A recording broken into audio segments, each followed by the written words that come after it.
নীলপদ্ম একেবারেই একটা জীবনের গল্প।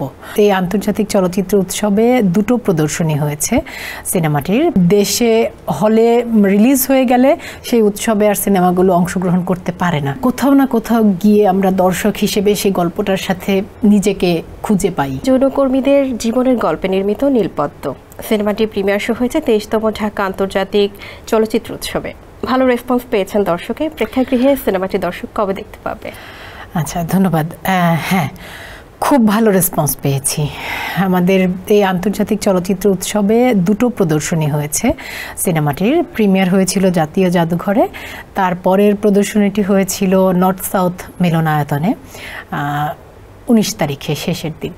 তো নর্থ সাউথ অডিটোরিয়ামে যে শোটা হয় সেই শোতে মূলত যারা দর্শক ছিলেন বেশিরভাগই বিশ্ববিদ্যালয়ের শিক্ষার্থী, একেবারেই তরুণ প্রজন্ম, পরের প্রজন্ম। মানে বিশ্ববিদ্যালয়ের শিক্ষার্থী মানে বয়স 20 থেকে 22-25 এমন। তো ওখানে আমার ভীষণ ভালো লেগেছে যে বিষয়টা, সেটা হচ্ছে যে এই কথাটা আমি অনেক জায়গায় বলেছি, কারণ কথাটা এখনও ভীষণ প্রাসঙ্গিক।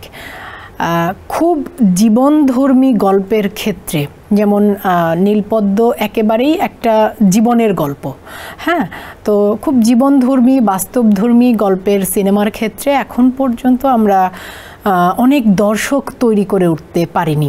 যেহেতু এই সিনেমাগুলোতে বিনোদনের ব্যাপারটা ওভাবে থাকে না, খুব বেশি দর্শকের আগ্রহ সাধারণত এরকম সিনেমার ব্যাপারে একটু কম হয়, সত্যি বলতে যেটা। এবং সেই জায়গা থেকে এমন সিনেমা নির্মাণের ক্ষেত্রে বাজেট বা যে সমর্থনগুলো দরকার সেগুলো আসলে সেভাবে পুরোপুরি পাওয়া যায় না। তো বহু সীমাবদ্ধতার মধ্য থেকে সিনেমাটি নির্মিত হয়েছে।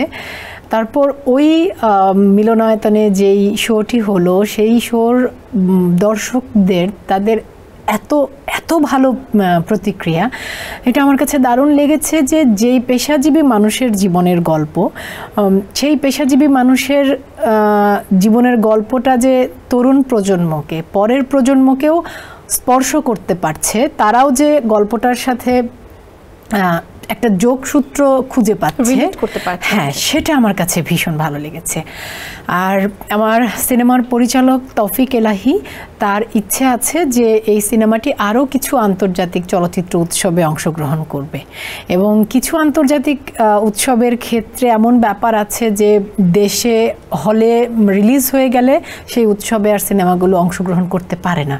তো এই বছর ওই উৎসবগুলোতে অংশগ্রহণ শেষে তারপর পরিচালকের ইচ্ছে আছে দেশের হলে মুক্তি দেবার। তখন তো দর্শক নিশ্চয়ই দেখতে পারবে। অবশ্যই, এবং আমরা লাকি যে আমরা দেখে ফেলেছি। আপনার কেমন লেগেছে? আমার ভীষণ ভালো লেগেছে। আমি যেহেতু দর্শক সারিতে বসেছিলাম, যখন দেখছিলাম ছবিটি, প্রতিটা মেয়ে যদি এই মুভিটি দেখে কোনো না কোনো অংশে নিজেকে নীলার সাথে নিজেকে রিলেট করতে পারবেন। প্রতিটা মেয়ে আসলে নীলা। এটাই আসলে জীবনের গল্পের একটা সুবিধা। বারবার যে জীবনের গল্প বলছি, যে আমাদের দেশ, আমাদের সমাজ বা আমাদের প্রেক্ষাপটের মানুষের জীবনের গল্প যখন হয়, তখন বেশিরভাগ ক্ষেত্রেই নারী বা পুরুষ, মানে আমি বলতে চাইছি যে একটি সিনেমার বা হয়তো কখনো নারী চরিত্রের উপর দিয়ে সিনেমাটার গল্পটা বলা হয়, কখনো পুরুষ চরিত্রের উপর দিয়ে সিনেমাটার গল্পটা বলা হয়, কিন্তু যখন সেগুলো আমাদের সমাজের আশেপাশের মানুষের জীবনের গল্প হয়, তখন কোথাও না কোথাও গিয়ে আমরা দর্শক হিসেবে সেই গল্পটার সাথে নিজেকে খুঁজে পাই। এবং এমন একটি গল্প যে গল্পের মধ্যে আসলে ডুবে যাওয়া ছাড়া কোনো উপায় থাকে না। Thank you. এবং চোখের পানি ধরে রাখাও সম্ভব না, হয় না। এবং আমি দেখেছি সাথে পাশে যারা ছিলেন সবাই অনেক কান্না করছে, এবং লিটারালি কান্না করছে। Thank you.